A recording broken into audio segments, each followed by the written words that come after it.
Hey, what's up guys? This is a quick insert here that I filmed at a later period of time. Wanted to let you know something real quick. Original by BluMaan Smooth has just now been released in its updated packaging. Here's a quick sneak peek. Whoop! That's what you're getting right now. Also, I've got a really great video that explains BluMaan's story and our reason behind this packaging, and also you get a better view of the packaging itself. It is an unlisted link in the description down below. I basically share with you guys our core values as the company of BluMaan and what we believe in. If you guys do care about learning a little bit more about that, I highly suggest that you guys check out. It is the first link in the description down below. It's unlisted, so you can only watch it if you click on the link. With that being said, let's get into today's video. Look at my organization level today. I got my notes on my sticky pads right here. That's how you know it's gonna be a good video. I'm continuing the hair myths segment that we started. This is number 2. First one was hair myths. Are hair products actually bad for you? If you missed that, here it is. You can check that out. It's a separate hair myths video. Today though, we're covering some of the most popular hair myths. I've gotten questions about these all the time. I've seen it in different places. We're gonna crack the egg on the nutshell. That's not how, there's no saying like that. We got 5 of them that we're gonna talk about. I just realized I wore this shirt in a very recent video. Give me a second.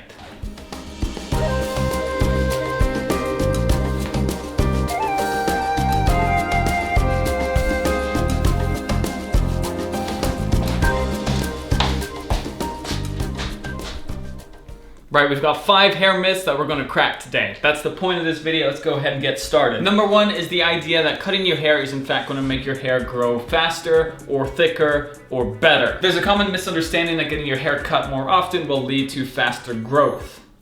It's not true. Now, the reason why this is even around, or some people consider it to be true, is because after a haircut, your hair can appear to look fuller and look a little bit more healthy, and therefore as if it's grown a bit thicker or a bit quicker. What's actually happening though is the hair that's been cut off, that is the hair that's been on your head for the longest amount of time. The longer that your hair stays on the top of your head, the more it's been through the rough and tough ways of life. When you cut that off, your hair is looking better because you're getting rid of the old and you're still keeping the new. Also, hair that has been there for a longer time, since it can be in a more fragile state, might actually cause breakage. And by cutting that off, you're cutting off the hair that could break, and it's being replaced with better, fuller, livelier, healthier hair. So getting a haircut does not speed up hair growth. What it does though is allow to get rid of the damaged old hair, replace it with healthy hair, and keep your hair growing at a more consistent rate. Consistent because you're not having hair breakage or split ends. Now, number 2 hair tip. I've seen this one a lot. Shampoo is making my hair fall out, but when I take a shower, I'm losing a lot of hair. What's up with that? Maybe my head is allergic to water. On average, and I said this a while ago in some video, you lose roughly between 100 to 150 strands of hair every single day. Now, this can happen anywhere throughout your day. You know, if you scratch your head, strand is gone. Activities throughout the day, you can lose some hair. However, a lot of that happens in the shower because you're in direct contact with water, you're in direct contact with your hands scrubbing at your head, especially with shampoo. But in reality, that hair in your head was gonna go anyways. It's already not connected. There's nothing wrong with taking showers and noticing that hair is leaving your head. So it's completely okay, unless it's happening in extreme amounts, in which case you might be going bald, just saying. Number 3 is about hair dye. Dyeing your hair treatment, color treatment is what I'm trying to say. Color treatment is often considered to be damaging. Often when people think of color treatment, they think of damaged hair. And there is definitely a correlation, but not 100% of the time. Now, if you have dark hair and you're going lighter, unfortunately, the only way to do that is to bleach your hair. The bleach is what removes the color and then replaces it with whatever toner is used afterwards. And bleach is damaging to your hair. Albeit it's not damaging forever. I've done it twice. I have 2 videos on it on this channel of me getting my hair dyed. My hair does dry out for a temporary amount of time while the highlights are in my hair. After my hair grows out, it goes back to normal. So it's not a permanent damage if you do go lighter. That being said, if you're starting out with lighter hair, so you have like, say, blonde hair, for example, and you want to go a little bit darker, that's not damaging in any way, shape, or form. In fact, often adding that color actually helps to thicken the cuticle and add a protective layer. So going darker is 100% fine. There's no damage involved because you're not applying bleach. But like I said, I've gone lighter twice. I'm still alive and I'm feeling pretty healthy.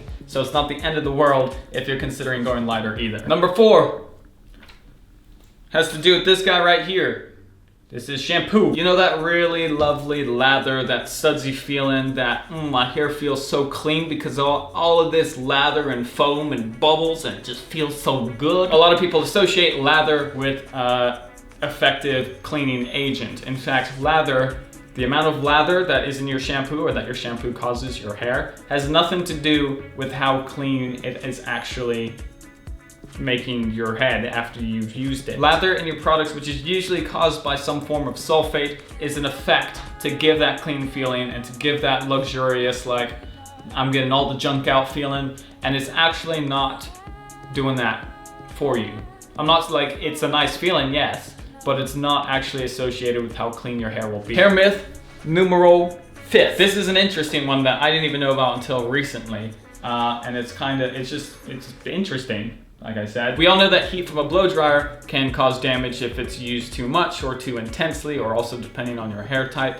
But in fact, letting your hair air dry also has its own form of damage. By air dry, I mean just dry naturally without any heat. Now, I haven't looked into the science too much, but I can explain this in a simple way. Heat from a blow dryer is damaging the outside of your hair, right? Because the air is hitting it, especially when it's hot. From the outside, which can cause drying in the long run. However, leaving your hair to dry naturally with no heat products, nothing like that, can actually lead to some damage within the hair cuticle itself. By having that moisture stick around for a longer period of time actually has the potential to damage the inside of the hair cuticle, which in turn can actually be more damaging for your hair in the long run than the heat from a blow dryer on the outside of your hair cuticle. First of all, I use a blow dryer almost every single day. It's really not too big of a deal. Might have some drying over time, I still use it. That being said, if there's a day when you just want to get out of the shower, you don't need to style your hair or anything, just put your blow dryer into a low heat and then blow dry your hair until you suck out most of that moisture. And then you're not going to have any damage from the heat. You're also not going to be keeping heat or water in your hair for an extended amount of time. Also though, as guys, we generally have shorter hair than women, so this is more of a big deal for a woman who has a lot of hair and it takes like hours to dry, as opposed to us guys who it might take like 30 to 40 minutes to dry, but it's still something worth noting. An easy solution, just blow dry your hair on cold air. No problem. And just like that, 5 myths have been busted. I ain't really got much else to say. Thank you guys for watching, and I'll see everybody next time.